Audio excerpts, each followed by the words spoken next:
सीताराम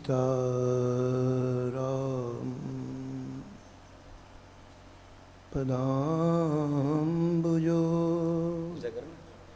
मधुपद यनमानसं लीयते। सीताराम गुणावली निशिदेवा यज्जिह्वया पीयते। सीताराम विचित्र रूपमनिशं यश्चक्षुषो भूषणम्। सीताराम सुनाम धाम निरतं तं सद्गुरुं संभजे।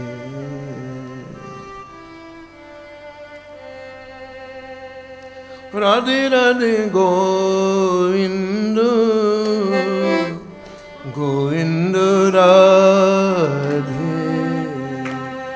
राधे राधे गोविंद गोविंद राधे राधे राधे गोविंद गोविंद राधे राधे राधे गोविंद गोविंद राधे गोविंद राधे बोलो गोपाल राधे गोविंद राधे बोलो गोपाल राधे राधे राधे गोविंद गोविंद राधे राधे गोविंद गोविंद राधे राधे राधे गोविंद गोविंद राधे राधे गोविंद गोविंद राधे। श्री बाके बिहारी लाल की जय हो।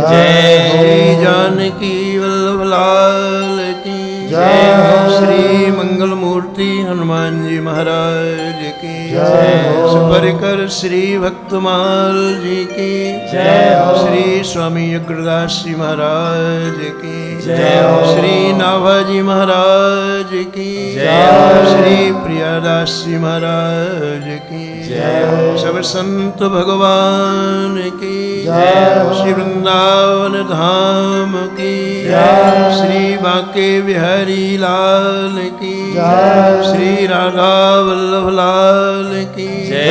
श्री गिरिराज जी महाराज की जय। श्री यमुने महारानी की जय। श्री रामनाम महाराज की जय।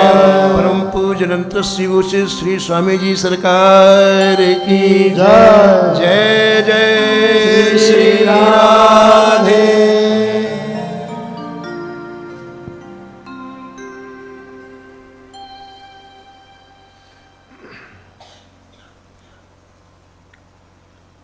श्री राधा माधव की असीम अनुकंपा से श्री धाम वृंदावन की दिव्य गोद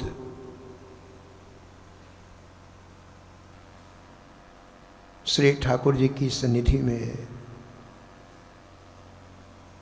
हम और आप हमारे परम आत्मीय परम स्नेही परम प्रिय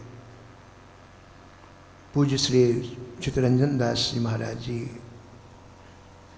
की छत्र छाया में मानव जीवन का परम लाभ ले रहे हैं।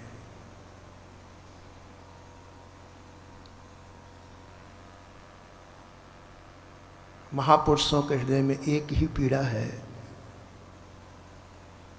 कि श्री ठाकुर जी ने जितनी कृपा की उसे हम कैस नहीं कर पाए, उसे हमने व्यर्थ में ही खो दिया। श्री ठाकुर जी ने जिस हेतु से हमें यहाँ भेजा, मानव बना करके, उससे हम कुछ लाभ नहीं ले पाए। श्री चैतन्य महाप्रभु जी के चरित्र में ऐसा आता है कि जगन्नाथपुरी में एक बार महाप्रभु जी ने परिकरों से बात करना बंद कर दिया, बिल्कुल किसी से बात, केवल रोते रहते, आंसुओं से पूरा शरीर गीला हो जाता है। श्रीपाद नित्यानंद जी से भी बात नहीं करते, किसी से बात नहीं करते, और शरीर बिल्कुल जैसे एक ढांचा होता है हड्डी का, वैसा हो गया। लोगों को भ्रम हुआ ऐसा लो कि शरीर छूट जाए। तो श्रीपाद नित्यानंद जी एक दिन महाप्रभु जी के चरणों को पकड़ करके कहा कि जय जय, या तो आप बताएं आपको कष्ट क्या है, और नहीं हम आपके चरणों में प्राण छोड़ेंगे, अब हमसे सहन नहीं होता। आप बताओ आपकी कौन सी पीड़ा है जिसका आप बयान नहीं कर पा रहे हैं, और नहीं तो आज हम आपके चरणों में। तो श्री महाप्रभु जी ने नित्यानंद जी कंधे में हाथ रखा, कहा श्रीपाद तुम तो मेरे बहर प्राण हो, तुमसे क्या छिपा हुआ है। एक पीड़ा है मेरे हृदय में, और ये पीड़ा है कि मैं खुली हुई आंखों से देखता हूं कि लाखों लोग रोज नरक जा रहे हैं, आंखों से देख। हमारी और इन महापुरुषों की आंखों में यही फर्क है, उनके सब प्रत्यक्ष दिखलाई पड़ता है, और इसलिए दुख भी ज्यादा होता है। हमें दिखलाई नहीं पड़ता, दुख नहीं होता है। अभी महाराज जी ने क्या कहा, हृदय की जो स्थिति है ना, उसके अनुसार हर चीज का प्रादुर्भाव होता है। तो श्री कृष्ण चैतन्य महाप्रभु जी बोले कि श्रीपाद नित्यानंद जी, मैं खुली हुई आंखों से देखता हूं लाखों की खेप नरक में जा रही है,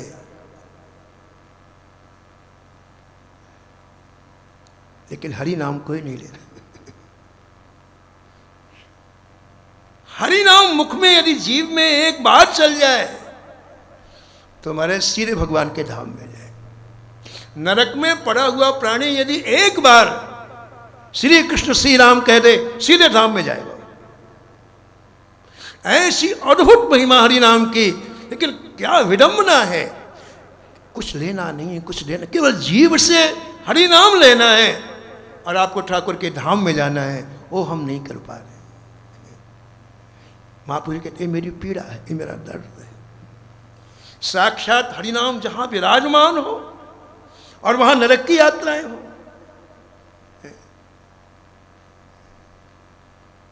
इसलिए श्रीपाद मुझे कुछ अच्छा नहीं लगता है। मैं जब नवद्वीप में था, महाप्रभु जी बोले तो कुछ लोग मेरे साथ हरिनाम लेते थे, और मैं जब सन्यास लेके पुरी आ गया तो लोगों के मन में धारणा बन गई कि बस सन्यासियों का काम है, अपने को छोड़। तो महाराज जी वहाँ लिखा है कि महाप्रभु जी ने आज्ञा की श्रीपाद नित्यानंद जी को कि तुम वापस जाओ मेरे पास, उन्हीं लोगों के बीच में रहकर गृहस्थ धर्म स्वीकार करो जिसमें उनको लगे कि नाम लेना, उनके बन करके नाम लेना। अब ये कितनी बड़ी विडंबना, जो व्यक्ति परमहंस बचपन से रहा हो। महाराज जी अभी महाराज जी क्या कह रहे थे पीड़ा वही समझ सकता है जिसका हृदय हो। पीड़ा ऐसे कोई कष्ट, हम लोग मरती हुई आंखों से देखते हैं, सड़क में लोग तड़पते, कोई फर्क नहीं पड़ता। महाराज जी ने कहा कि क्यों जटायु, क्यों फर्क ही नहीं पड़ रहा किसी को। इतना कठोर हो गया हमारा हृदय संसार के जड़ पदार्थों का चिंतन करते करते कि महाराज जी फौलाद भी पीछे है। हम कोई चीज पकड़ते हैं ना तो कठोरता से पकड़ना पड़ता है। जैसे आप जा रहे हैं, आपके हाथ में पर्स है, आपको लगेगा कि बंदर न छीन ले या कोई, तो आप कस के पकड़ते हैं। ऐसे संसार को हमने पकड़ा ना, कस के पकड़ा तो कठोर हो गया। हाथ में अपन पकड़ते हैं कठोरता, तभी तो चीज हमारे यहाँ। तो संसार को हमने इतना कस के पकड़ लिया कि फौलाद बन गया हृदय।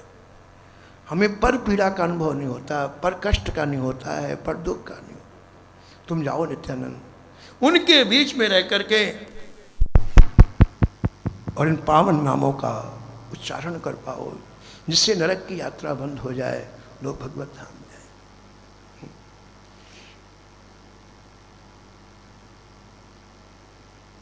इन महापुरुषों का केवल एक ही लक्ष्य है कि लाखों जन्म तो हमारे व्यतीत हो गए। मान लीजिए गोस्वामी जी की पंक्ति है, ऐसे ही जन्म समूह सिराने, ऐसे ही जन्म समूह सिराने। समूह का मतलब लाखों जन्म हमारे बेकार चुके हैं, हमें एहसास नहीं हो रहा है कि ऐसे महापुरुष एहसास दिला रहे हैं। सत्संग का जो स्वरूप महाराज जी अभी प्रचलित है, वो सत्संग का सबसे निकृष्ट स्वरूप है, जहां अपने बारे में कोई चर्चा नहीं होती। महाराज जी पुस्तकों की बात हमने कह दी, हम वहीं के वहीं रहते हैं, और उन बातों को अब तो ऐसे मनोरंजन प्रारंभ हो गए महाराज जी सत्संग में कि सत्संग का जो मूल बहुत दूर हो गया।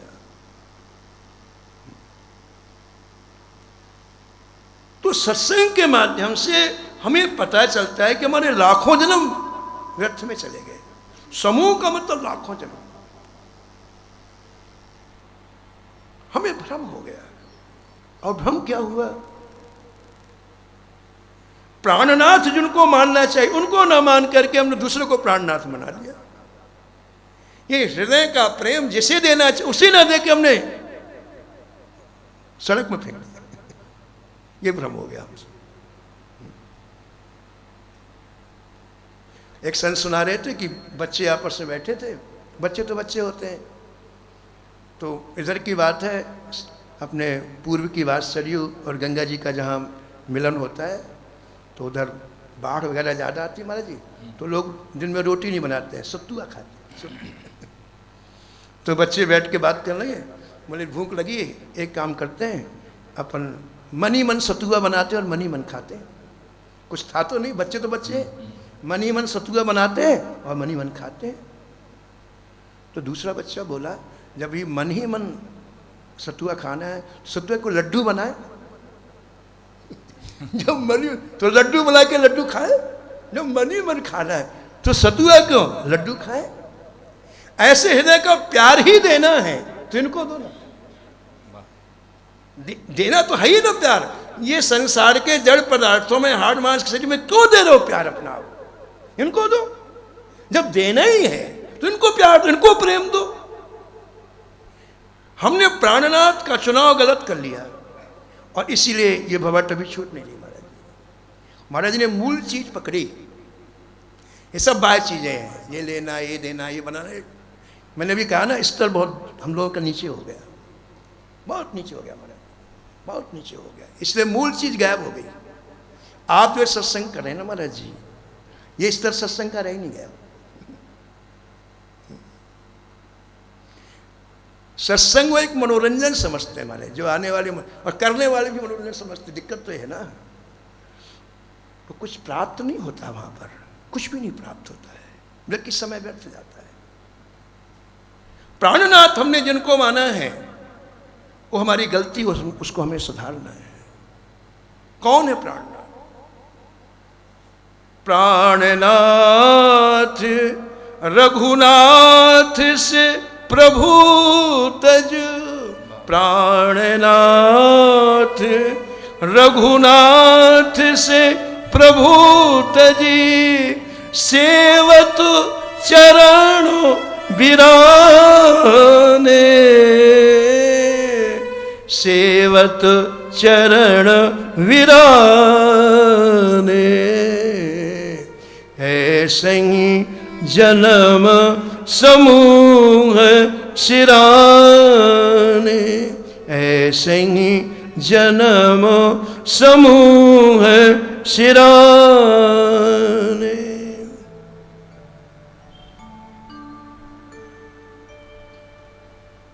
सारा खेल अंतःकरण चतुष्टय का है, मन का है। नहीं, ऐसे शरीर हमारे बदलते रहेंगे और वही मन हमारा जाएगा पूरी कचरा से भरा हुआ गन, फिर दूसरे शरीर में वही, फिर तीसरे शरीर में वही, चौथे शरीर में। और शरीरों में क्षमता नहीं है कि मन हमारा निर्मल हो सके, लेकिन केवल ये मनुष्य शरीर है जहां आप हर चीज का अतिक्रमण कर सकते हो। कृपा करके ठाकुर जी ने मानव जीवन दिया हमें, अतिशय कृपा करके। और मानव जीवन मिलने के बाद ऐसे दुर्लभ संतों की दिव्य वाणी प्राप्त हुई। कुछ स्वामी जी सरकार के शरीर के बड़े दुर्लभ संतों की हमें वाणी प्राप्त हुई, हमें ग्रंथ प्राप्त हुए।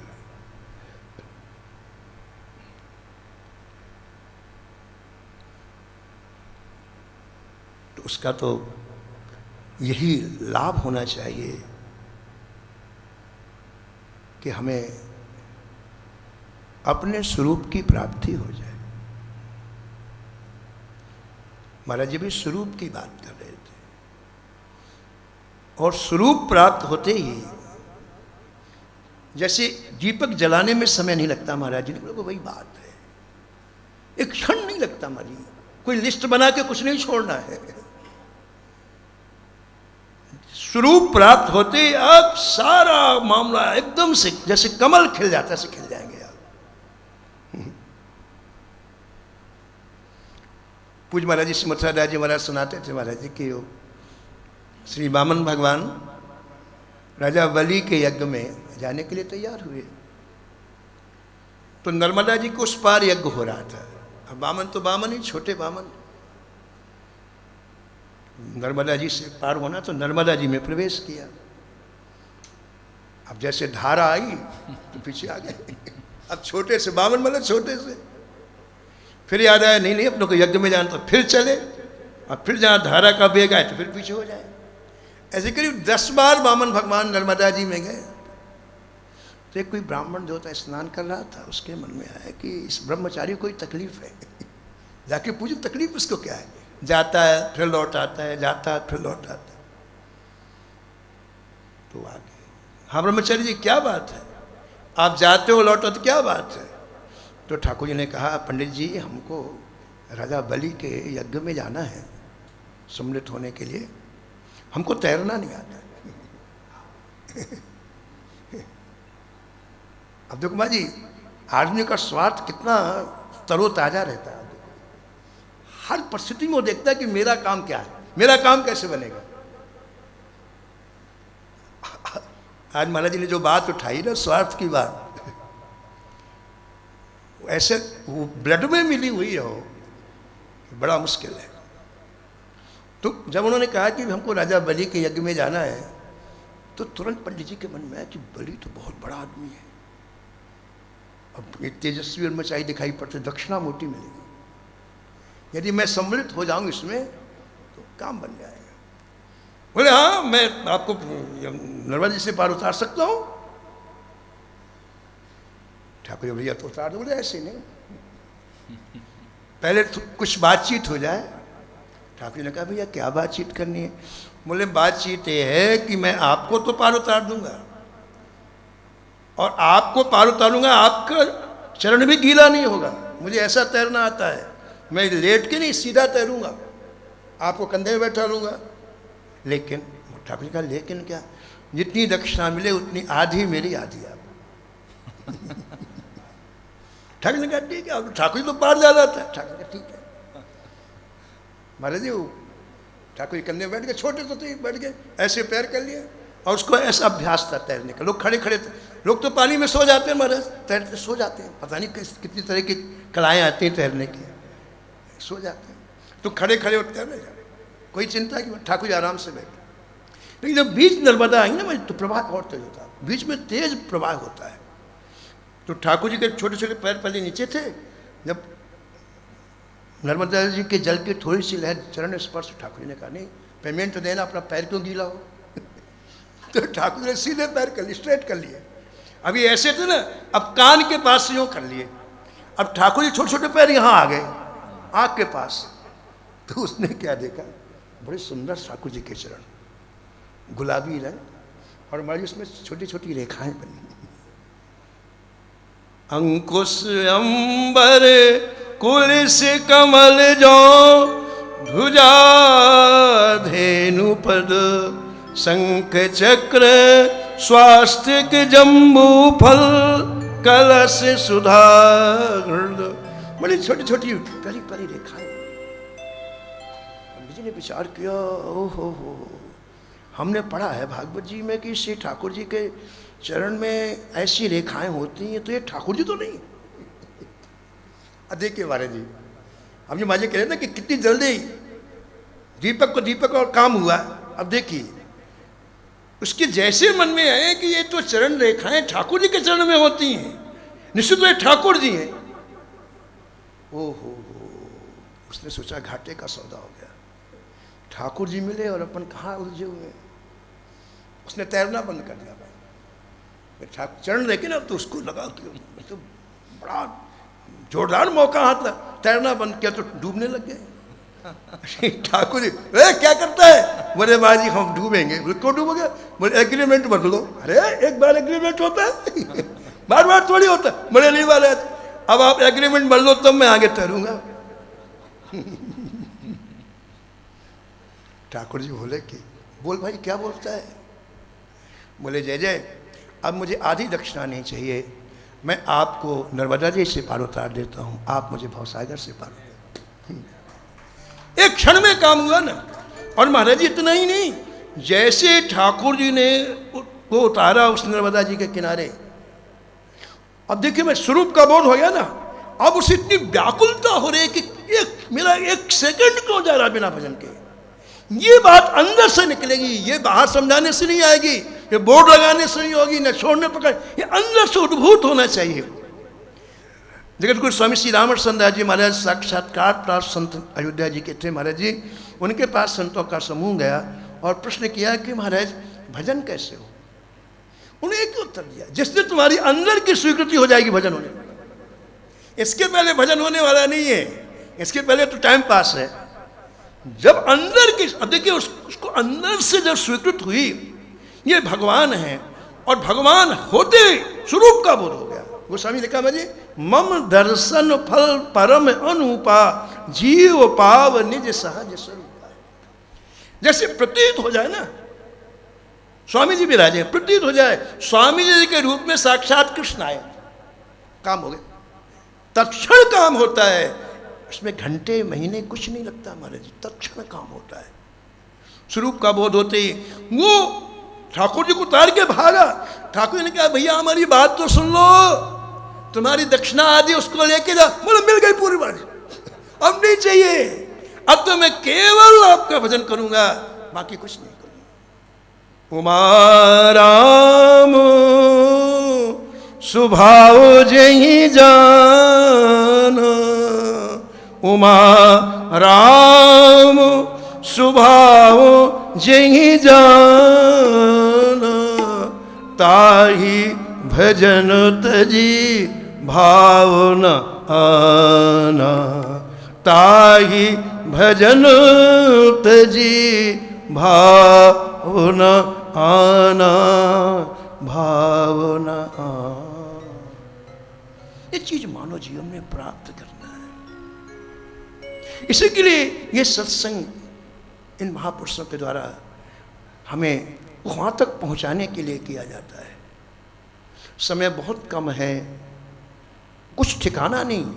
कल प्रातःकाल हम लोगों की श्वास अंदर जाए कुछ पता नहीं, हम जिए अच्छी बात है, लेकिन जिस तरह से संरचना है उसमें किसी का कोई पता नहीं है। ऐसे समय में गफलत में एक मिनट भी खोना बहुत बड़ी हानि है। हमें सावधान करने के लिए ये इस तरह के सत्संग के कुछ बिंदुओं को लिया जाता है, और उस बिंदुओं से अपनी अंतरात्मा को ऐसा सजाया जाता है कि अपना जो ध्येय है, अपना जो लक्ष्य है, उसकी प्राप्ति हो जाए। जब तक हमारा चिंतन देह का रहेगा तब तक जड़ पदार्थों का आकर्षण रहेगा, सुनिश्चित है, कोई नहीं छुड़ा सकता। जब तक हमें मानेंगे मैं ये देह हूँ, हाड़ मांस का जो शरीर दिखाई पड़ रहा है, जब तक हमें अंदर ये बात बैठी हुई है कि मैं देह हूँ, तब तक जड़ पदार्थों का आकर्षण कोई नहीं छुड़ा सकता है।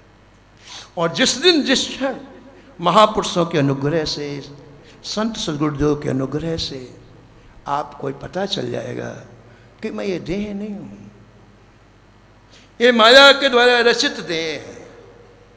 ये जो हमें दिखाई पड़ रहा है आँख कान नाक वाला शरीर, ये माया के द्वारा रचित है। फिर ये शरीर यहीं रह जाता है, फिर एक सूक्ष्म शरीर निकल के जाता है, वो भी माया के द्वारा रचित है। फिर सूक्ष्म शरीर भी एक परिध तक जाता है, कारण शरीर के रूप में परिवर्तित हो जाता है, वो भी माया के द्वारा रचित है। यानी स्थूल, सूक्ष्म और कारण, ये तीनों शरीर माया के द्वारा रचित है। इन शरीरों से हम भगवत प्राप्ति नहीं कर सकते हैं। एक चौथा शरीर है दिव्य शरीर। उस दिव्य शरीर का ना कभी कभी मृत्यु होती है, न कभी वो वृद्ध होता है, न कभी वो घटता है, न कभी बढ़ता है। ये संत जन अनुग्रह करके हमें दिव्य शरीर का बोध करा देते। काम बन गया, बैठे बैठे काम बन गया, यही सब काम बन गया। हमें दिव्य शरीर प्राप्त हो गया, और दिव्य शरीर के प्राप्त होती न संसार की कोई कामना रहेगी, न कोई आकांक्षा रहेगी। अहर्निश वो भक्ति रस में डूबा रहता है, ब्रज रस में डूबा रहता है, श्री ठाकुर जी की सन्निधि का निरंतर वो लाभ लेता है।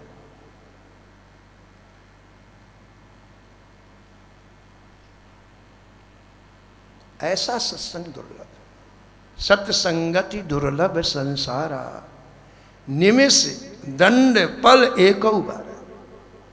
जीवन में ऐसा सत्संग एक बार मिल जाए, और कितनी देर के लिए, जितनी देर की पलक गिरती है, काम बन गया।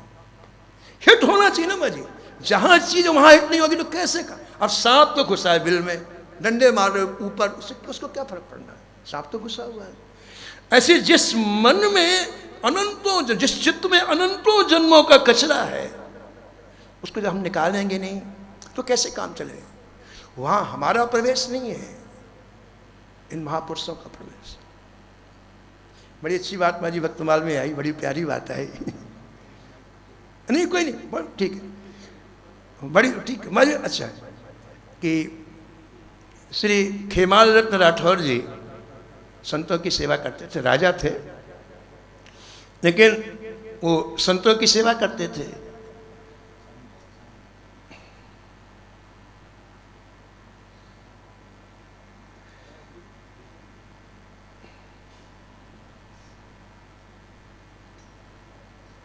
ठीक ठीक, बस बस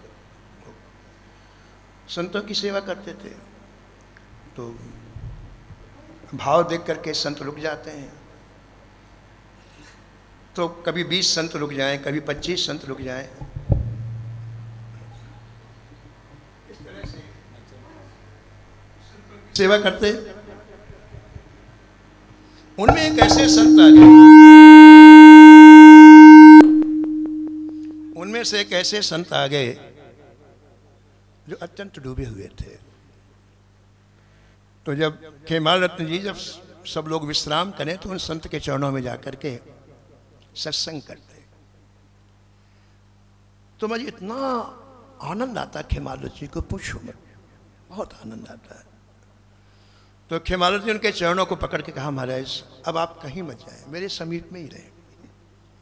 वैसे संतों का होता है संत सुखी विचलंत में ही, भाई 10 दिन रुके आगे चले, और ऐसे ही उनके यहाँ होता है। 20 संत आए कुछ दिनों के पहले, लेकिन इन संतों, ये जो संतों, इस संत जी का जो सत्संग प्राप्त हुआ, उसको इतना इतना आनंद आया, चरण पकड़ने बोले महाराज आप में। समय अपनी गति से चलता, मैं उनका शरीर पूरा हो गया, वृद्ध थे, शरीर पूरा हो गया। शरीर पूरा हुआ तो खेमाल राठौर जी ने उनका अंतिम संस्कार कराया। अंतिम संस्कार के बाद फिर संतों का महोत्सव मनाते हैं, कोई 16 दिन मनाता है, कोई 13 दिन में, जो भी। आपने विचार किया इस महोत्सव में संतों को ही बुलाऊं, तो आसपास के समीप के संतों को आपने निमंत्रण दिया, कई सौ संत आए। अब बड़ी विचित्र बात आप सुनिए महाराज जी उनका शरीर पूरा हो गया तो रोए नहीं खेमाल रत्न जी, उनका अंतिम संस्कार कर दिया तो भी नहीं रोए, फिर भी नहीं रोए। लेकिन जब संत आए तो खूब रोए, इतना इतना रोए कि रोने ही बंद ना हो। सभी संत आए उत्सव में सम्मिलित होने के लिए, इनका रोना बंद नहीं हो। एक बूढ़े संत उठे, उन्होंने कहा खेमाल क्या करते हो, तुमने इतने संतों को बुलाया है, इनकी व्यवस्था करो, इनको कहाँ ठहराना है, इनको कहाँ भोजन कराना है, क्या ये क्या कर रहे हो? अरे शरीर तो सबका जाना है, कोई आज गया कोई कल गया है, आप चलो ठीक है दुख लगा, लेकिन 2 घंटे सो गए रोते हुए, सावधान हो जाओ और व्यवस्था करो। तो खेमाल रत्न जी उठे और अपने आंसुओं को पूछा और सबसे पहले क्षमा मांगी कि मेरे कारण मैं आपसे बात भी नहीं कर पाया और एकाएक मेरा हृदय द्रवीभूत हो गया। आगे की बात बड़ी महत्वपूर्ण है। खेमाल ने कहा कि मैं भी जानता हूं कि शरीर नश्वर है, किसी का शरीर नहीं रहना है, और मैं शरीर के लिए नहीं रो रहा हूं। हमारे संतों की जो बातें होती बड़ी मौलिक होती हैं और इतनी गहरी होती हैं कि उन बातों को सुनने के लिए ठाकुर जी पीछे पीछे घूमते हैं। है ही नहीं कहीं जो संतों के वो कहीं नहीं, ना किसी ग्रंथ में, ना किसी लोक में है, उनके हृदय में। और ठाकुर जी उसी का शासन करने के लिए अवतार लेते हैं, उसी का शासन करते। आसे अगाध दोहु भक्त को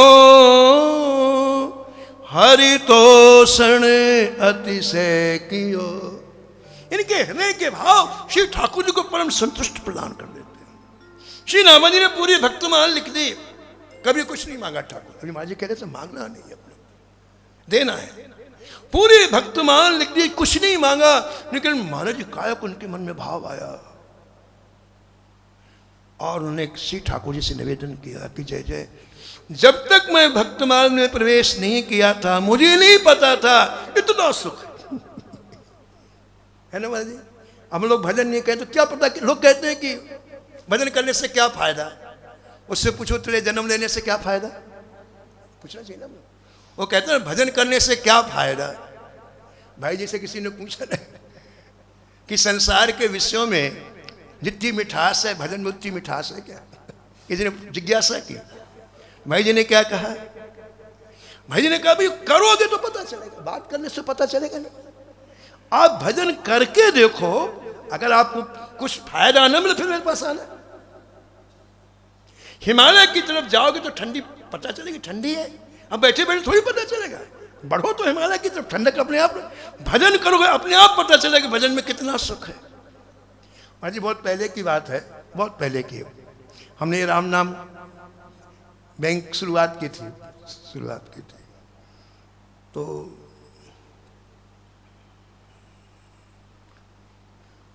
कोई मिलता तो कहते भाई समय का दान दो, और तो कुछ चाहिए नहीं, अपने 24 घंटे में आप 10 मिनट दे दो, आधा घंटे दे दो, ऐसा उससे कहते हैं। तो हमारे कई 50 लोगों से मिलने में 5 लोग तैयार होते, तो भी अपन लगता है चलो कुछ तो हुआ, बड़ी खुशी होती थी। एक व्यक्ति आया, उससे कहा कि भाई आप ये राम नाम लिखा करो। वो बोला फायदा क्या है इससे, वो भी यही बोला इससे क्या फायदा है, ये बेकार काम है। साहब बोल रहे बेकार काम है, मैं ये काम नहीं करता, ये बेकार काम। तो उसकी बात सुनने के बाद दास ने एक बात कही, मैंने कहा तुमने बेकार क्यों कहा, तुमने कभी राम नाम लिखा? बोले नहीं, अगर राम नाम लिखने के बाद तुमको लाभ ना हो तब तुम बेकार कहो। अब हमारी महान नास्तिक था, लेकिन ये बात में पकड़ गया हो कि हाँ मैंने राम नाम तो कभी लिखा नहीं। मैंने कहा जब जिस चीज का कोई तुमने उपयोग नहीं किया उसको बेकार कैसे कहे, आपको लिखने के बाद रिजल्ट ना आए तो अब बेकार कहो। तो महाराज जी उसने बुद्धि लगाई, बोले ठीक है महाराज मैं लिखने के लिए तैयार हूँ, लेकिन एक शर्त है मेरी बहन के बेटे का अमेरिका में अभी ऑपरेशन होने वाला 1 घंटे बाद, यदि वो ऑपरेशन सफल हो जाए तो मैं जीवन में कभी राम नाम नहीं छोड़ूंगा। तो मैंने उससे कहा कौन सी बड़ी बात है राम नाम के लिए, कौन सी बड़ी बात है, ये तो बड़ी मामूली बात है उनके लिए। मैंने तो उसको यूं ही कहा, मेरा कोई उद्देश्य नहीं था कि ऐसे ही हो ही जाए। और पता नहीं ठाकुर जी क्या कृपा थी, उसको सुबह आ गया, उसका टेलीफोन की सब कुछ सब अच्छा हो गया। अब वो सुबह सुबह महाराज जी कम से कम आधा कुंटल फल फूल लेके आ सिर पर रख। महाराज आप जो कहोगे मैं वही करूँगा। महाराज जी उसने राम नाम लिखना चालू किया, 18 घंटे राम नाम लिखता। यूं करते करते उसकी आंखों से ब्लड आ जाता है, लेकिन वो बंद नहीं करता। उसके घर वालों ने कहा मालिश को मना करो, आप आंखें फूट जाएंगी। एक दिन मैंने कहा क्यों भाई, तुम्हारे घर वाले कहते हैं तो तुम राम नाम कुछ दिन के लिए बंद कर दो। बोले महाराज आपने कहा था कि राम नाम से श्रेष्ठ कोई औषधि नहीं है, फिर मैं क्यों बंद करूं? यदि राम नाम में तो मेरी आंखें बिल्कुल ठीक रहेंगी। बंद नहीं किया, आंखें ठीक हो गई। और महाराज उसकी इतनी अच्छी मृत्यु हुई। एकादशी का दिन प्रातःकाल 4 बजे कुर्सी टेबल में बैठा हुआ, हाथ में कलम और कापी, श्री राम श्री राम श्री राम, 9वीं बार श्री राम लिखा और जय श्री राम। इतना महान नास्तिक व्यक्ति महाराज जी, लेकिन पकड़ में कोई बात आनी चाहिए। देखिए ये अभी जैसे हमारी सत्संग आपको सुना रहे हैं ना, इतनी मार्मिक बातें हैं कि इसको पकड़ना जरूरी है। पकड़ के इसको रखोगे ना आप तो काम हो। तो मैं मूल बात कर, महाराज जी क्या होता है, कथा के अंदर कथा निकल आती, दिक्कत है। और होता क्या है ना कि अब भक्तमाल में जितने भक्त हैं बोले हमको भी तो कुछ कहो, हमारा भी स्पर्श करो। बोले ऐसे श्रोता तो दोबारा मिलने नहीं है। अरे हमारा भी थोड़ा सा, और बड़ी मुश्किल पड़ जाती है, कथा के अंदर कथा आ जाती है।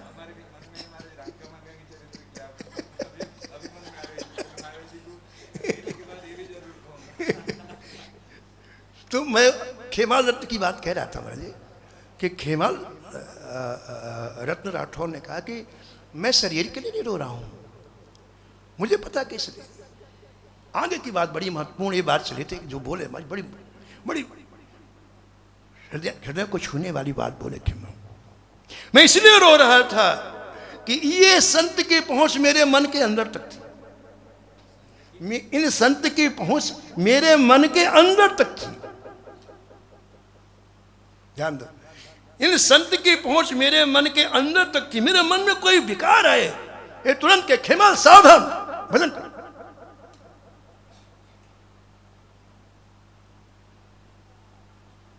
अब मेरे मन को परखने वाला कोई नहीं रहा, इसलिए मैं रो रहा हूं। ध्यान दो, आप प्रॉपर्टी देने वाले बहुत मिल जाएंगे, आपके शरीर की सेवा करने, लेकिन मन को सुधारने वाले वे बिरले संत होते हैं।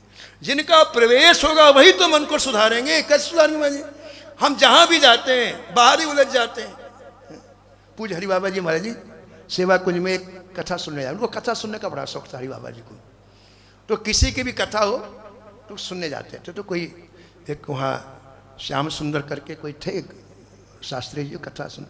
तो यहाँ से आप अपने आश्रम से एक सेवक के साथ जाते हैं। सेवक आगे आगे चलता, हरि बाबा तो नीचे देख कर चलते थे। तो वहाँ गए कथा सुनने, 1 घंटे कथा सुनी, वहाँ से लौट के आए, जैसे अपने आसन पर बिराजे तो सेवक ने कहा गुरुजी आप जहाँ कथा सुनने गए थे देखा उसके कमरे में 25 कुर्ते टंगे हुए थे।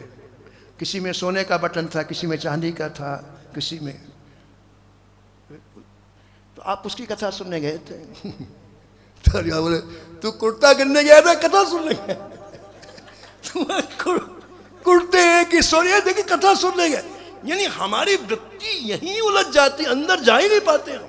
दीवार कैसी है, व्यक्ति के कपड़े कैसे हैं, कौन आया है, अंदर कहां जा पाते हैं बाबा? तो कैसे इलाज हो अंदर का बताओ आप? अंदर घुस ही नहीं पाते हैं। इतनी बहिर्मुखता जीवन में आ गई महाराज जी कि समय व्यर्थ में चला जाता है। समय असली जगह पहुंचने के बाद भी लाभ नहीं ले पाते हैं। ये बड़ी प्रतिकूलता आ गई जीवन में, बड़ी प्रतिकूलता आ गई।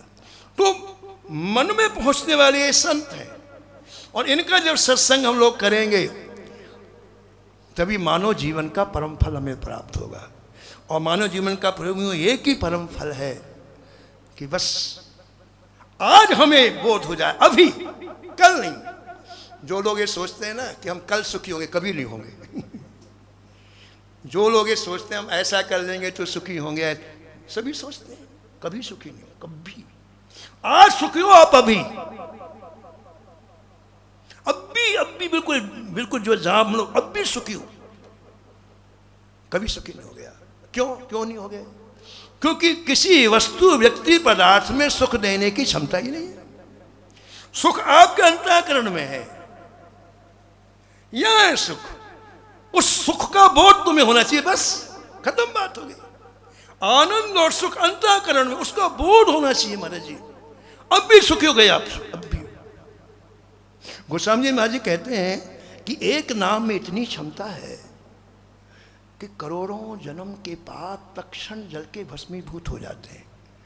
करोड़ जन्म के पाप तत्क्षण जल करके भस्मी, ऐसे एक नाम में क्षमता है। विवसऊ जा सुनाम नर कहाई, जन्म अनेक रचित अगदाई। ये उन्होंने अनुभूत करके लिखा है महाराज। ये केवल जैसे एक प्रवचन होता है ना, और एक अनुभव होता है, अंतर है। अनुभूत वाणी सीधे हृदय में जाएगी और प्रवचन ऊपर से निकल जाएगा। गोस्वामी जी ने अनुभव करके लिखा है कि महाराज अरबों जन्म के पाप तत्क्षण जल जाते हैं जब आपकी जिह्वा में नाम का अवतरण होता है। जैसे भगवान का अवतार होता है, ऐसी आपके जीवन में नाम का अवतार होता है। और एक संत तो यहां तक कहा हमारे उन्होंने कि जितनी बार आप नाम लेते उतनी देर ठाकुर जी का जन्म होता है। हमने यदि 108 बार वो जिह्वा में प्रकट होते हैं, फिर गायब हो जाते हैं, फिर प्रकट होते हैं। अब जिस जीवन में ठाकुर जी प्रकट हो गए, अब कोई आघा है, कोई पाप है नहीं, लेकिन विश्वास नहीं। एक बार भाई जी बोले महाराज जी वहां पर ऋषिकेश में,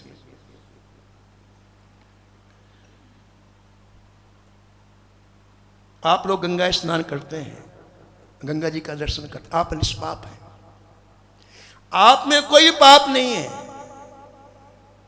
बिल्कुल निष्पाप है। भाई जी बोले मैं बोल रहा हूं चलो गंगा के किनारे, मैं वहां सबको इस बात की सौगंध, कोई किसी में पाप नहीं है, सब निष्पाप। लेकिन बोध कहां होता है महाराज जी? आज हम मन में इतना कचरा ढो करके जी रहे हैं कि हम में ये है। क्यों? जब नाम आपके पास है तो क्यों? इसका मतलब संतों की वाणी में कोई विश्वास नहीं हमको। पहले दूसरी बात, हर व्यक्ति भूतकाल की बात सोचता है, ऐसा हो गया था, ऐसा हो गया था। या तो भूतकाल की बात सोचेंगे या आगे की बात, तो वर्तमान में जी नहीं पाते। ये जो सुनहरा मौका मिला है व्यर्थ में चला जाता है। इसलिए व्यक्ति आज सुखी होगा, अभी सुखी होगा, अभी निश्चिंत हो जाए, 1 मिनट में निश्चिंत हो जाए, अगर इतना बोध हो जाए कि श्री ठाकुर जी ने, गुरुजन ने अनुग्रह करके हमें जो नाम दिया है उसमें इतनी पावर है, उसके सामने कोई ठहर ही नहीं सकता। साधना नहीं है नाम महाराज जी, ये ठाकुर की अनुग्रह शक्ति है। और अनुग्रह शक्ति में कोई पाबंदी नहीं है कि आप श्रद्धा करो कि नहीं, विश्वास कुछ भी नहीं। महाराज जी माँ बालक से अपेक्षा करे कि ये श्रद्धा करेगा तब मैं इसकी सेवा करूंगी। इसका मतलब श्रद्धा मुक्त हो गई और माँ का वात्सल दूसरे नंबर में आ गया। बालक कैसा भी हो, माँ उसकी सेवा करेगी, उसकी श्रद्धा की जरूरत नहीं है। ऐसे ये नाम अनंत अनंत माँ का वात्सल इसमें भरा हुआ है। आप में विश्वास है कि नहीं, कोई जरूरत नहीं है, लेकिन एक बार आप आर्तनाद पुकार करके हृदय से पुकारो, सारा अनिष्ट तक्षण भस्म हो जाएगा, सारे प्रारब्ध जनित कर्म तक्षण नष्ट हो जाएंगे और आप परमानंद में डूब जाओ। अभी, कल नहीं, अब भी इसी समय।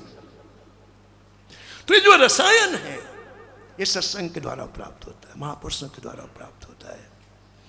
और प्रेमियों, जीवन बहुत थोड़ा है, इसमें किंतु परंतु नहीं, स्वीकृति करो, लग जाओ।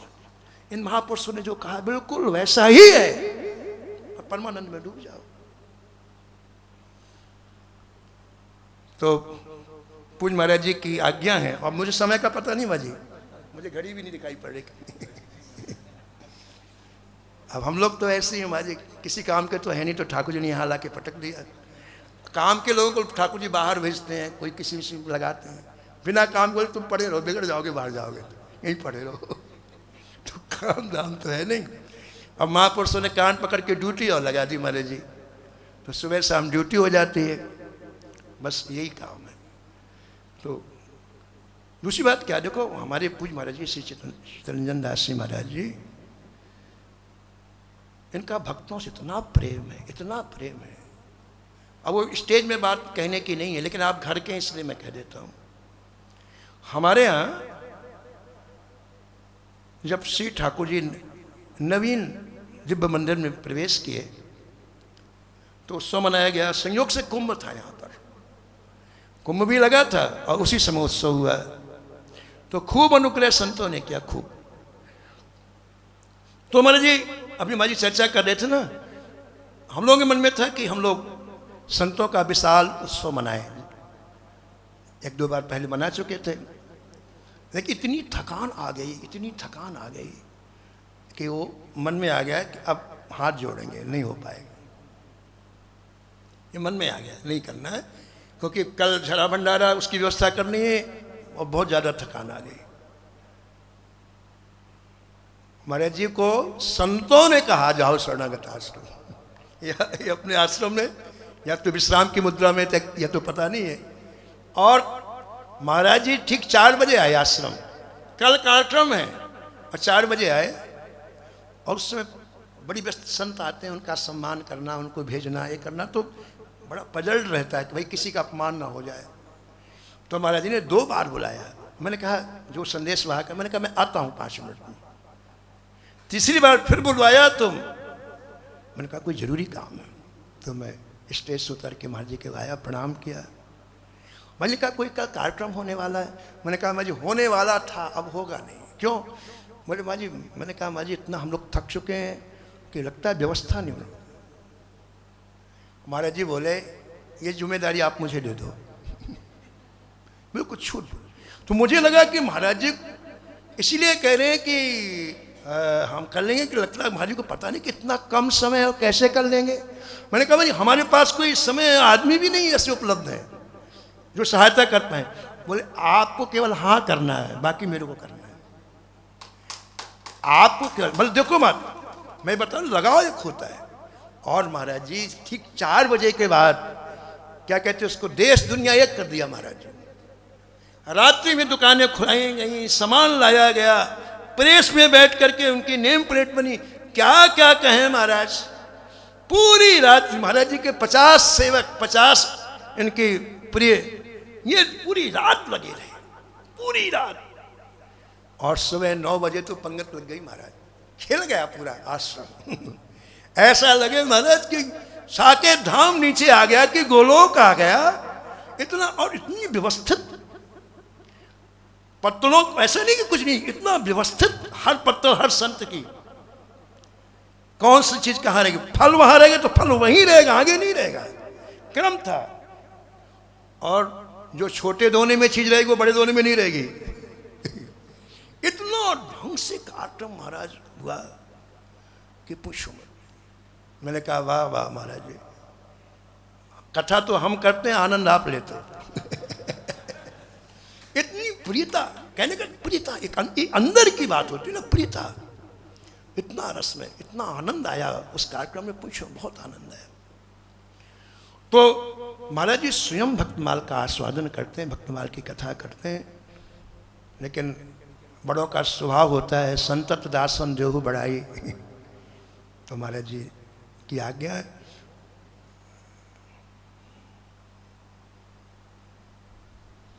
एक बार महाराज जी कुंभन दास जी की गोद में ठाकुर जी बैठे थे,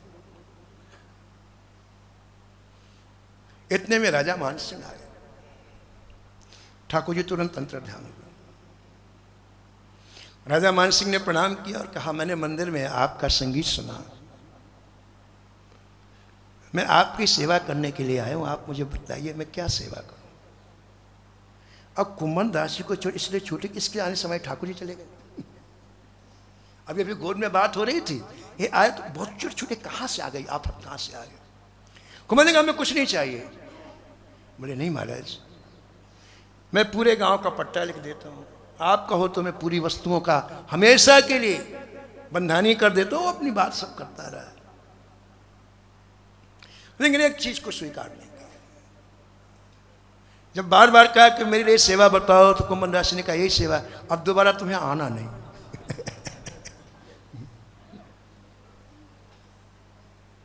कुंभन दास लाल गिरधर बिनु, कुंभन दास लाल गिरधर बिनु, झूठो है धन धाम,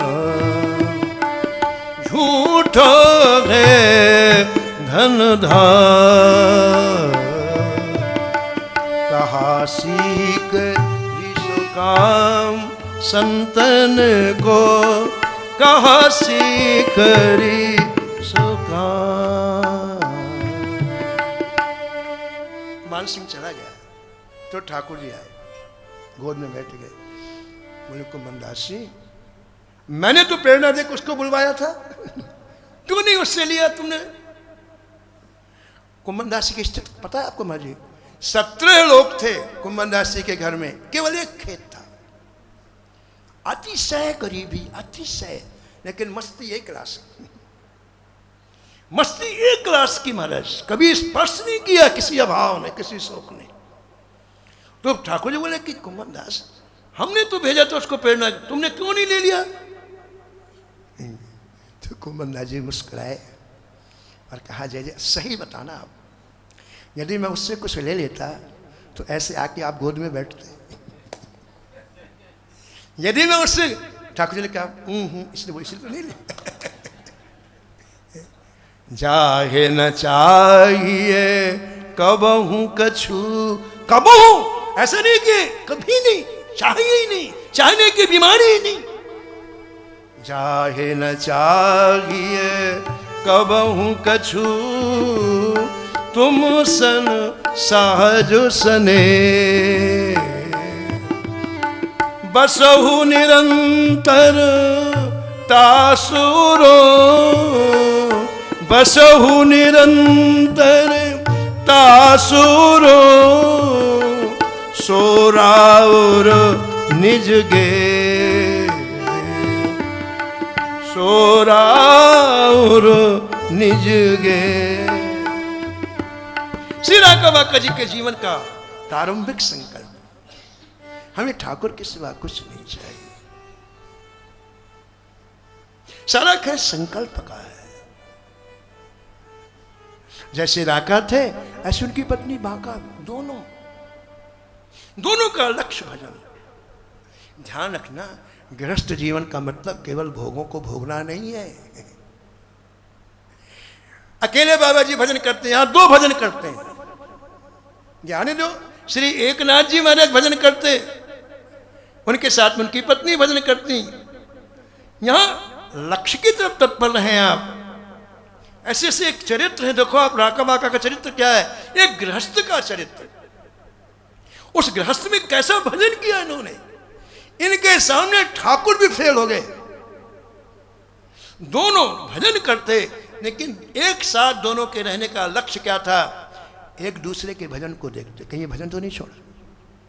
बाकी माँ ना रोटी से मतलब, ना निवास से, ना कपड़े से। बाका राका को देखती, कहीं भजन तो नहीं छूट गया, और राका बाका को देखती। 1 मिनट के लिए यदि भजन छूटता है, अरे क्या करो, भजन करो। कितना सुंदर जीवन महाराज, कितना रसमय जीवन है, कितनी ठाकुर जी कृपा है, कितना अनुग्रह है ठाकुर जी का। लकड़ी बीनने के लिए जाते, कुछ ना कुछ तो जीवन के लिए। तो आटा लाते बाजार से, तो लकड़ी बेच करके लाते, तो लकड़ी बीनने जाते, तो साथ साथ में नहीं जाते थे, 10 कदम का फासला रखते। क्यों? साथ में रहेंगे तो कोई ना कोई बात होगी, समय जाएगा, भजन का समय चला जाएगा, तो 10 कदम की दूरी रखते, आगे राका पीछे। लेकिन ये जरूर ध्यान कि कहीं भजन तो नहीं छूटा इनका। जंगल में रहते 1 मिनट की, मैं तो समझता हूं मुझे पूरे जीवन में इन्होंने शायद 1 मिनट बात की होगी। भजन करने वालों को कहाँ समय के ऊपर चर्चा करे कि पर निंदा कर है क्या? नहीं, तो हम सभी के फालतू लोगों का काम है, दिन भर दूसरे की चर्चा करना, दिन भर दूसरे की निंदा करना। क्या बताइए, क्या धाम निवास से फायदा, आप बताओ। आप धाम में रह के जब वो ये करते हैं तो क्या करेगा धाम? धाम तो वृद्ध भाव को पीने के लिए। वो मौका आपने दूसरे की चर्चा में व्यतीत कर दिया, छुट्टी हो गई।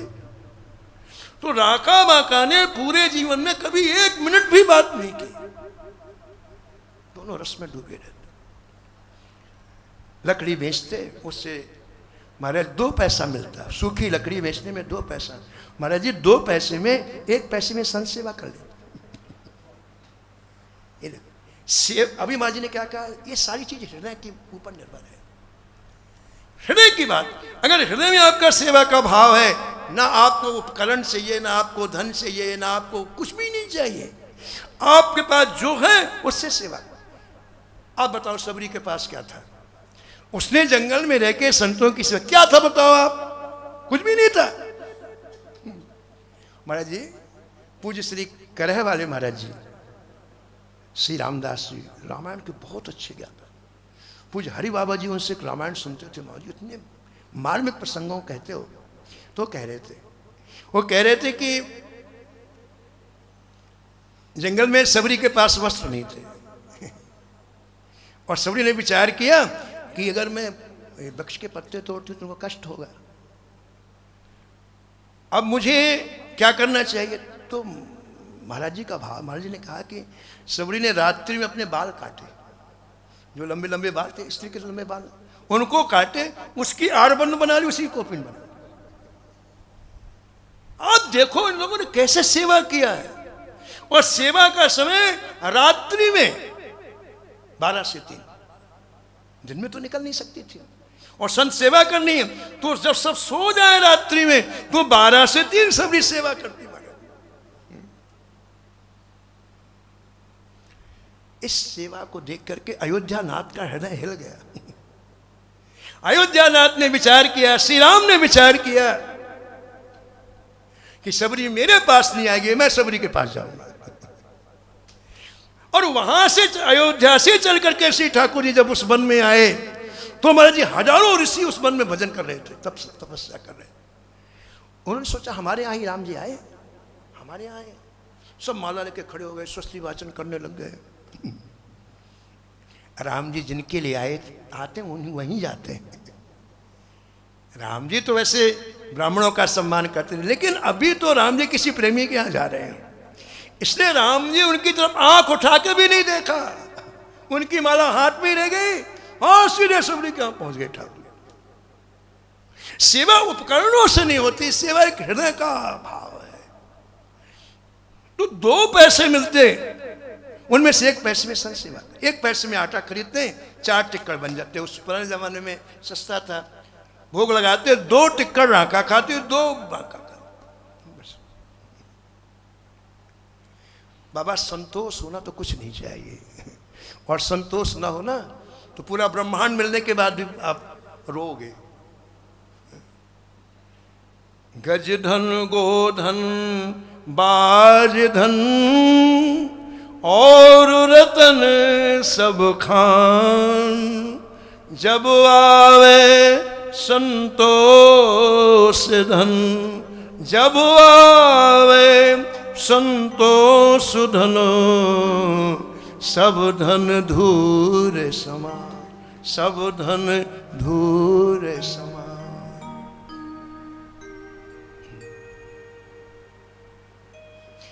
राका बाका का विवाह मात्र 15 वर्ष की, अपने छोटी आयु में विवाह हो जाते थे। आज राका बाका की आयु 80 वर्ष है। इस पूरे समय अवधि में कभी भी किसी चीज की आवश्यकता इनको नहीं पड़ी, कभी अभाव का कभी लेस मात्र भी उनके मन में नहीं आया। एक रस भजन चला, एक रस। देखो भैया, भजन को छुड़ाने वाली हमारी कामनाएं हैं और कोई नहीं। कामना एक ऐसी आग है जो प्रेम रूपी प्रवाह को सुखा देती है, भक्ति रूपी प्रवाह को सुखा देती है। और जब तक कामनाओं के आप तक शिकार हैं तब तक भजन नहीं कर रहे हैं, आप भगवान का भजन नहीं कर रहे हैं, उन कामनाओं की सेवा पूजा कर रहे हैं। भजन वही जाता है आपका। आप 3 घंटे भजन करते हैं और आपके मन में हमें कार मिल जाए, ठीक है, तो भजन राम जी के पास नहीं जाए, कार में चला गया हमारे। चला गया। आप राम जी सूखे, आप भी सूखे, राम जी भी सूखे। हमें बहुत बड़ी प्रतिष्ठा मिल गई। एक संत ने समाज ये लिखा कि काम से खतरा नहीं है, धन से भी खतरा नहीं है, इस प्रतिष्ठा से ज्यादा खतरा। महाराष्ट्र के संत थे गोंदवले कर, उन्होंने लिखा महाराज जी कि काम से खतरा नहीं है, धन से, इस प्रतिष्ठा, क्योंकि बड़े बड़े महापुरुषों को प्रतिष्ठा खा गई। इस भजन करने वालों को इससे बचना चाहिए, प्रतिष्ठा से भजन करने वालों को बचना चाहिए, बहुत कोशिश करना चाहिए। नहीं तो भगवान से कहना चाहिए, भगवान बचाएंगे। जो चीज हम ना कर सके ठाकुर जी से कहो, हमारे ठाकुर जी किससे कहेंगे अपन, वो बचाएंगे। तो इतने बड़े जीवन में, 80 वर्ष के जीवन में इनके भजन में कोई व्यवधान नहीं है, एक रस भजन चला देने का। शरीर शिथिल हो जाता है वृद्धावस्था में, तो गट्ठर लेके आते और पसीने से डूब जाते हैं। एक दिन नामदेव जी ने देख लिया तो उनको लगा ये क्या बात है, मैंने बचपन से इनको भजन करते हुए देखा, और इस अवस्था में लकड़ी लाएंगे बेचेंगे तब रोटी मिलेगी। नामदेव जी सीधे गए विट्ठल भगवान के पास और कहा जय जय, आपकी दयालुता कृपालुता का दर्शन हो गया। एक साधारण सेठ क्या कोई नौकरी करे, वो भी कहता भैया बूढ़े हो गए हो, मैं व्यवस्था कर देता हूं। और इन दोनों दंपति ने पूरा जीवन लगा दिया, उनको रोटी के लिए 1 किलो आटा के लिए अभी जाना पड़ता है। जय जय, बस बस। ठाकुर जी ने कहा तो ये बात नहीं है, बात दूसरी है। वो स्वीकार, बोले प्रभु प्रवचन करने से नहीं, मैं तो देख के आया हूं, ये प्रवचन का मामला ही नहीं है। ऐसी स्थिति में उसे आराम चाहिए, हर चीज उसे उपलब्ध हो जाए, और ऐसी स्थिति में आप बताइए कौन भजन करेगा आपका। खूब सुनाया नामदेव जी ने। ठाकुर ने कहा चलो, तुम नहीं मानते चलो हम देते हैं। बोले बिल्कुल देगा। इतने संकट में कट लेगा, नामदेव जी के साथ में चले। और ये उनका तो रोज का काम लकड़ी बीनने के लिए जाना, आज भी निकले थे। श्री ठाकुर जी जंगल में आगे जाके दोनों छिप गए, और पहले सकरे मार्ग होते, पतले मार्ग, तो जहां से अब उनको आना है वहां ठाकुर जी ने सोने की ईंट प्रकट कर दी, बड़ी सुंदर चमचम, यहाँ वाली नहीं वहां वाली, यहाँ वाली तो चमचमाएगी नहीं, बस सब चीज में मिलावट है, वहां वाली प्रकट की, बिल्कुल चम चम चम चम, ऐसी झीनी झीनी थैली में रखा कि उसका अंदर का प्रकाश बाहर निकले, स्वर्ण का प्रकाश। अब देखो दोनों मस्त महाराज भगवान के नाम, दोनों मस्त है। देखो कितना सुंदर जीवन है, दोनों भगवान के नाम कर शासन कर रहे हैं। आगे राका है, पीछे बाका है। तो जैसे आए महाराज जी तो पैरों में टकराई, क्योंकि ध्यान तो नाम में था, तो खड़े हो देखा, अरे सोना। ऐसे घबराए कोई सांप को देख के घबराता महाराज। रैदास जी के चरित्र में आया कि रैदास जी सिंहासन को साफ कर रहे थे, तो 5 सोने की मोहरें निकली और पीछे भगे, और विचार किया अब क्या करना चाहिए, ये क्या।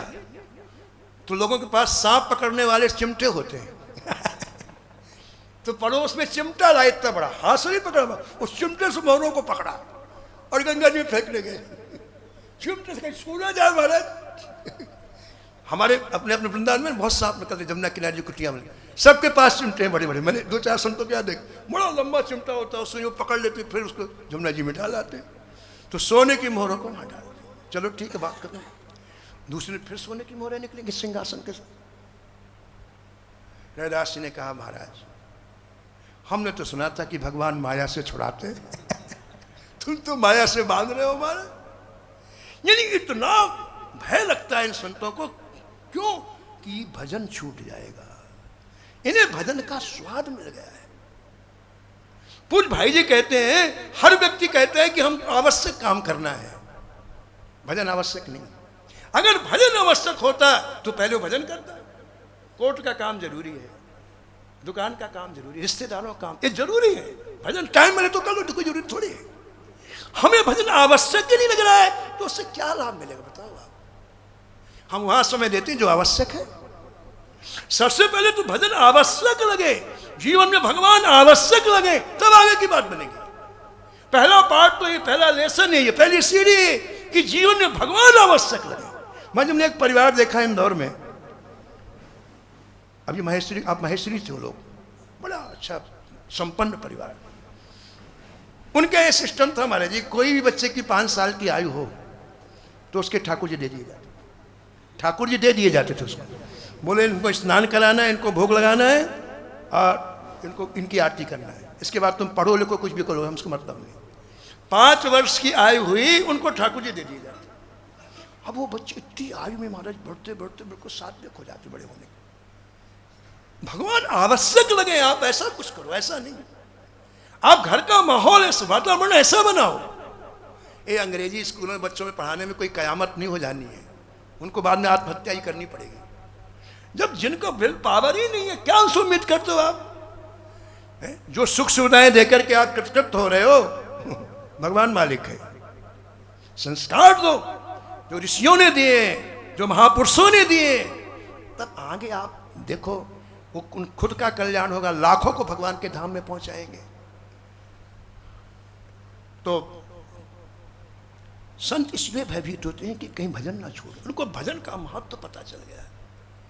तो सोने की ईंट को देख करके राका जी पीछे हटे और पीछे पत्नी को देखा, पत्नी भजन कर रही। देखो माँ जी, भजन करने वाले को जब व्यक्ति भजन करता तभी सुख मिलता है।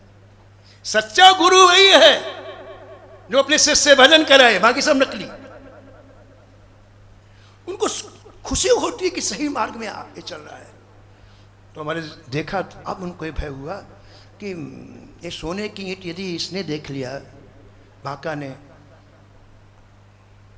तो स्त्री में थोड़ा सा ज़्यादा ही आकर्षण होता है सोने चांदी का, तो माला तो रख देगी, ईंट उठा लेगी और भजन बंद हो जाएगा। अब देखो हितकारी भावना, वाली कहते हैं ना, हित, जो हित सोचेगा वो लेगा नहीं देगा। ये जो आओ आओ रखो रखो कौन करता है? जिसको भगवान में विश्वास नहीं बने। संग्रह व्यक्ति तभी करता है जब भगवान में विश्वास नहीं हो। एक भी संत का चरित्र बताओ जिसने संग्रह किया हो, बताओ। मस्ती में, मस्ती में चाह गई चिंता गई, मनुआ बे परवाह, जाको कछु नहीं चाहिए, सो सहन को साय, सो सहन को साय।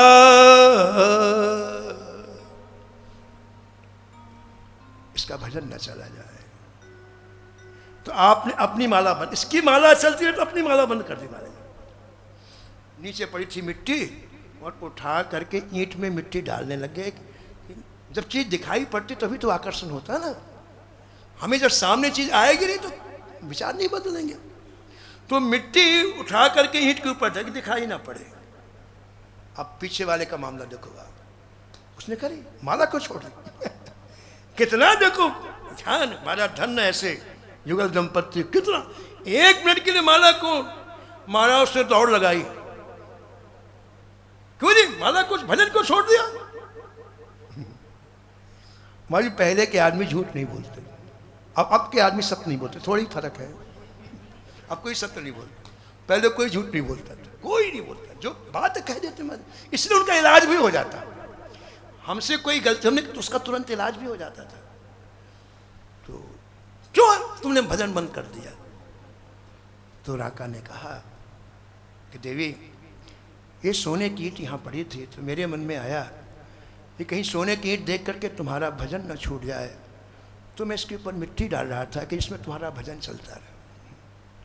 सुनो आप, क्या सुनने के लिए ठाकुर जी भक्तमाल में आते हैं। हम लोग सुनते हैं कि जब हाँ भक्तमाल की कथा होती है, पहली पंक्ति में ठाकुर जी बैठते हैं। आप लोग ब्याज में सुनते हो, क्या सुनते हैं ठाकुर जी? इनके हृदय का भाव देखो आप। बाका ने कहा कि पति जो आपने इतने दिन तक भजन किया, अभी तक आपके मन से सोना चांदी नहीं गया। शब्द सुनो आप, पत्नी कह रही है पति से, इतने दिन तक आपने भजन किया, अभी तक आपके मन से सोना चांदी नहीं गया। आप देखो, आप जो मिट्टी डाल रहे हो कम पी लिए, ओ मिट्टी ज्यादा पी लिए, बस है मिट्टी, वो भी मिट्टी, ये भी मिट्टी, छोड़ो जंजाल, भजन करो। मारे उस समय राका की आंख से आंसू निकल आए और महाराज जी बाका के चरणों में साष्टांग, बिल्कुल तुम ठीक कह रही हो, भजन तुमने किया।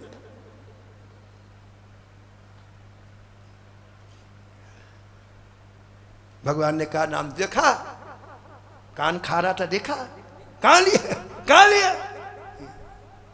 अब नामदेव चुप भी।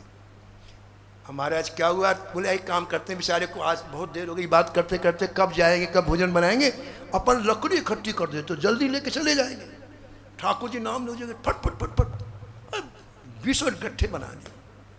ये किसी का लेते नहीं, किसी का नहीं। क्योंकि भैया जिसको भजन करना है ना, आप जिसकी चीज लेंगे, माँ इतनी अच्छी बात कही उन्होंने महाराष्ट्र के सन ने, आप जिसका धन लेंगे उसकी वासना भी लेंगे साथ। क्यों नहीं भजन आज फलीभूत हो रहा है? आप जिसका धन लेंगे उसकी वासना आपके पास आएगी, और पहले उसको खत्म करो तो आगे बढ़ो। यहां तो मूल चीज गायब ही हो गई ना महाराज जी, सब चल रहा है मामला, कोई सावधानी नहीं, संतों की वाणी को पढ़ना नहीं, कुछ नहीं, बस लूट सको तो लूट। उसका सामने प्रत्यक्ष प्रमाण दिखलाई पड़ रहे हैं, सामने दिखलाई पड़ रहे हैं, प्रत्यक्ष प्रमाण दिखलाई पड़ रहे हैं। तो राका ने कहा कि देखो राका, लगता है जंगल में कोई बहुत ही अभावग्रस्त व्यक्ति आया, बड़ा कोई रंक व्यक्ति आया, पूरी जंगल की लकड़ियां इकट्ठी कर ली, एक भी नहीं छोड़ा।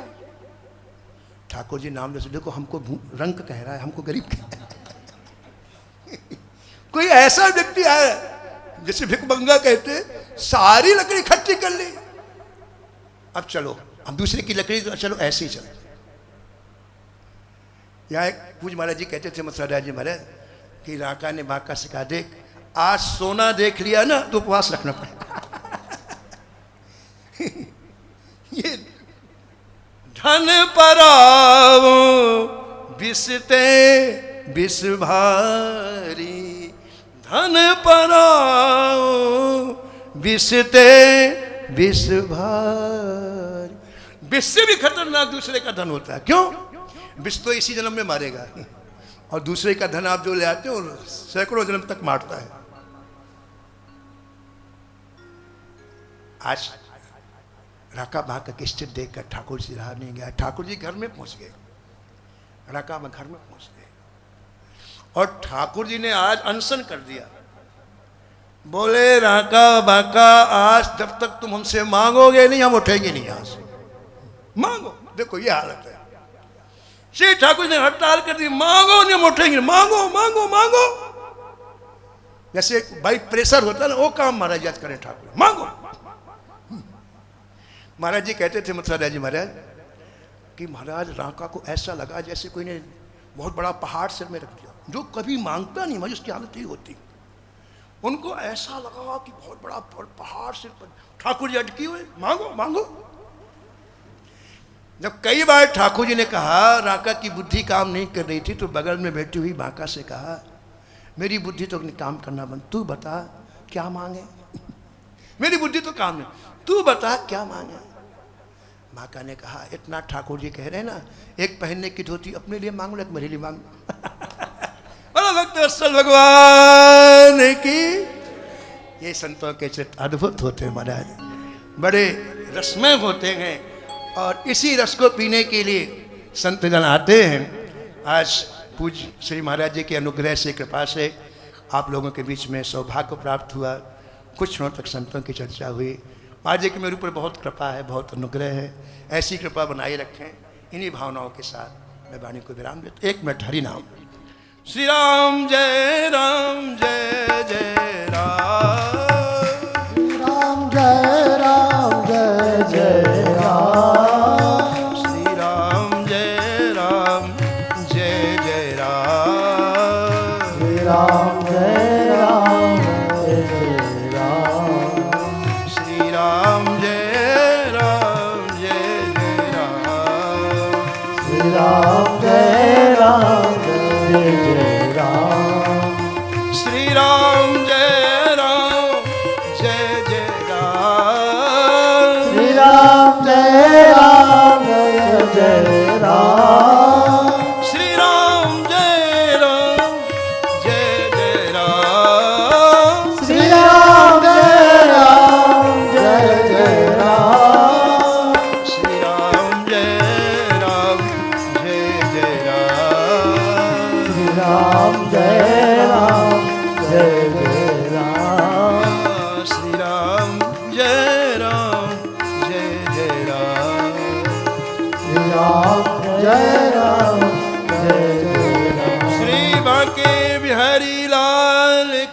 जय राधा वल्लभ लाल की जय श्री गिरिराज जी महाराज की जय श्री यमुने महारानी की जय श्री राम नाम महाराज की जय सब संत भगवान की जय परम पूजनंत शिव श्री स्वामी जी सरकार की जय जय जय श्री राधे